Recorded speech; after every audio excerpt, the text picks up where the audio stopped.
Propuesta para la conformación de una ley eficaz de aplicación nacional sobre tortura y tratos o penas crueles, inhumanos o degradantes es la que presentaron la Organización Mundial contra la Tortura y la Comisión Mexicana de Defensa y Promoción de los Derechos Humanos.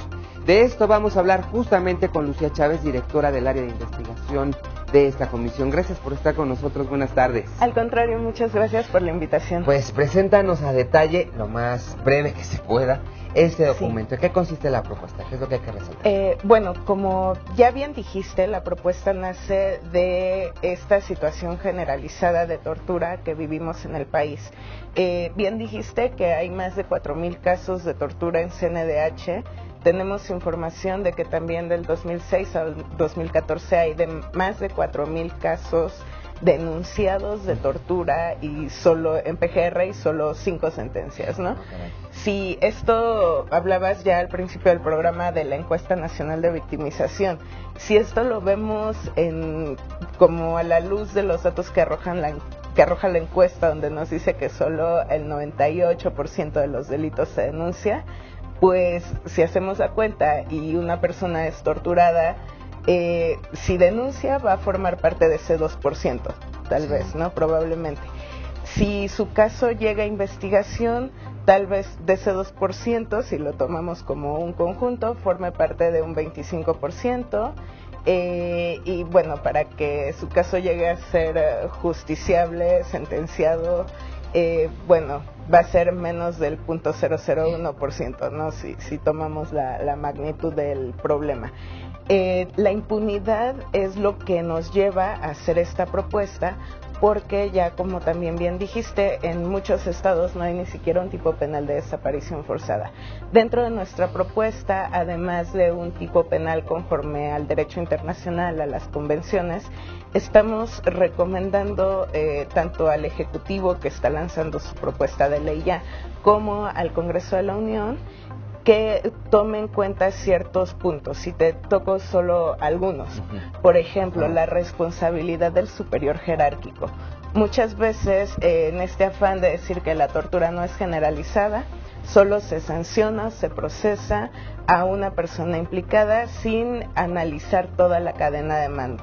El responsable superior jerárquico que tuvo conocimiento de los hechos o que debió de haber supervisado a sus subordinados debe de ser también investigado por el delito de tortura. Otra cuestión que estamos abordando en este documento es la regulación también de los tratos y penas crueles, inhumanas y degradantes, los agravantes que deberían tener el delito de tortura o los tratos crueles, por ejemplo, cuando se trata de una persona indígena, de un niño o una niña, una persona adulta mayor, una mujer embarazada, cuando como resultado de la tortura se sobrevenga la muerte, por ejemplo, cuando haya violencia sexual durante la tortura, esto debe de ser también un agravante.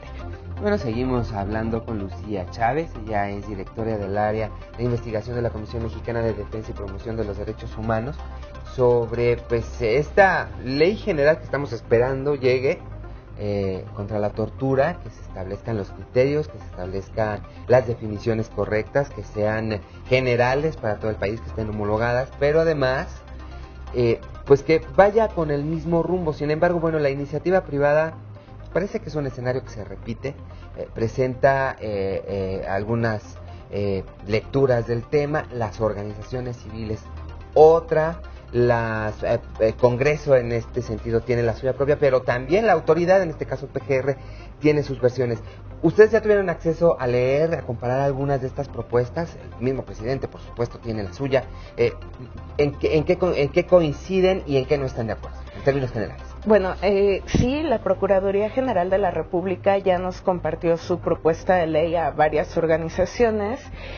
Creo que tiene áreas de oportunidad la propuesta. Sin embargo, no se ciñe completamente a estándares internacionales. Hay partes que deja ver, la misma propuesta deja ver la criminalización de las víctimas de tortura. Por ejemplo, hay un apartado en donde si la víctima de la tortura está siendo sometida a algún proceso penal con base en pruebas obtenidas mediante tortura y se comprueba la tortura, el Ministerio Público tiene 60 días para recabar otras pruebas, ¿no? Y se suspende el proceso.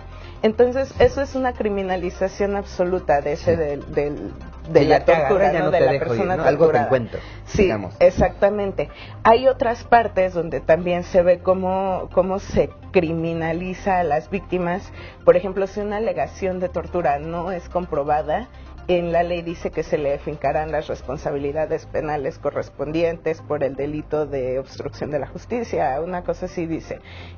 La ley contra la tortura no es el instrumento idóneo para hacer ese tipo de afirmaciones relacionadas con otro delito. ¿Qué debemos esperar, justamente ahora que lo dices? No es un instrumento idóneo para ese tipo de cosas. Sí, de la ley de tortura debemos esperar que se ciña a los estándares internacionales, que se tome en cuenta la Convención Interamericana para Prevenir y Sancionar la Tortura, la Convención de Naciones Unidas, que se tomen en cuenta los convenios de Ginebra, y esto es bien importante porque esto que te comentaba de los superiores jerárquicos y, por ejemplo, el sancionar a particulares también que cometan tal tortura. No están en el marco de la autoridad, en este caso PGR, ¿no? No están en exactamente. Todo eso tiene que ver con el derecho penal internacional, está en el Estatuto de Roma. México es parte de este Estatuto de Roma, entonces se tendría que homologar la legislación nacional a esos estándares internacionales. Exacto. ¿Por qué se circunscribe el documento de PGR? Digo, no sé si hay algún argumento a esta parte de autoridades que cometan tortura y no se toma en cuenta tanto esta parte de particulares, como tú lo comentabas en el corte, en este ambiente de criminalidad que estamos viviendo en el país, en donde el crimen organizado pues tiene una participación importante? ¿No están dentro de la propuesta de la PGR? No están dentro en cierto aspecto, porque sí se contempla los particulares que con autorización a quiescencia del Estado cometen tortura. Esa parte sí está contemplada. Sin embargo, como te decía, en el derecho penal internacional sí se contempla el particular que cometa tortura.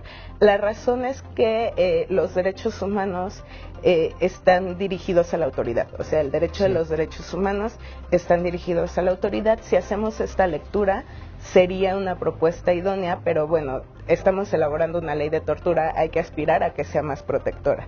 Esa es la posición de la OMS. Y sobre todo que tenemos este marco o estas referencias internacionales, vamos, no es algo que estemos innovando, sino que estamos adaptando a la realidad nacional, al contexto nacional, pero de acuerdo con estas directrices, ¿no? Exactamente, hay cosas que se tienen que bajar de los estándares internacionales y tienen que estar sí o sí.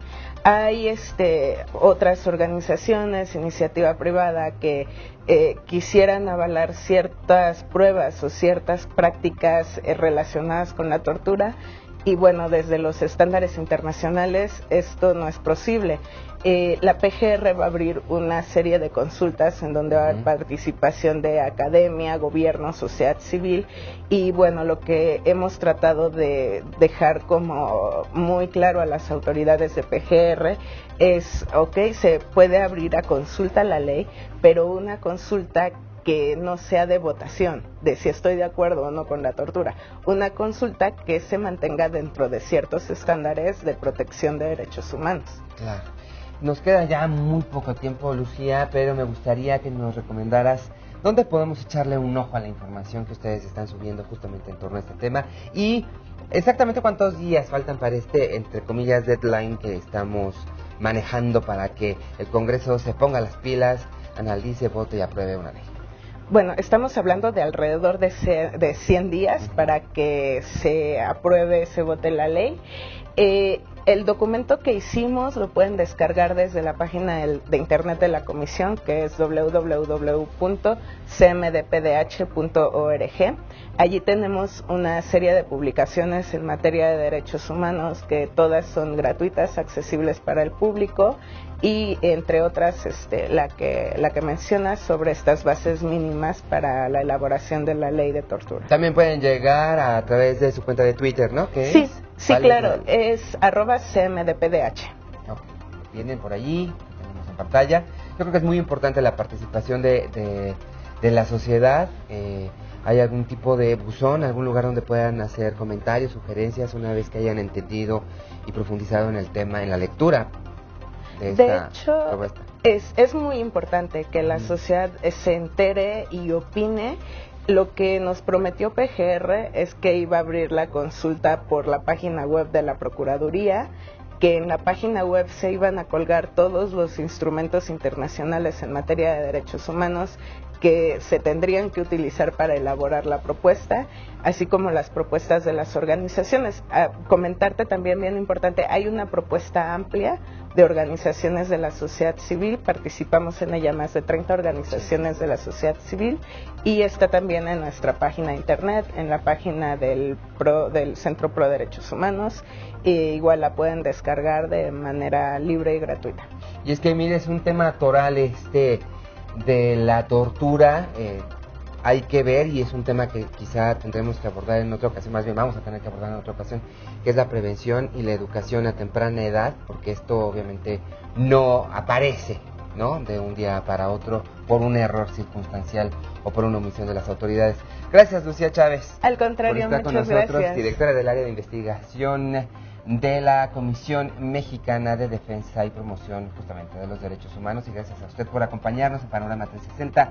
Nos vemos por Efecto TV y nos escuchamos por el 8:30 de AM Radio Capital mañana. Gracias.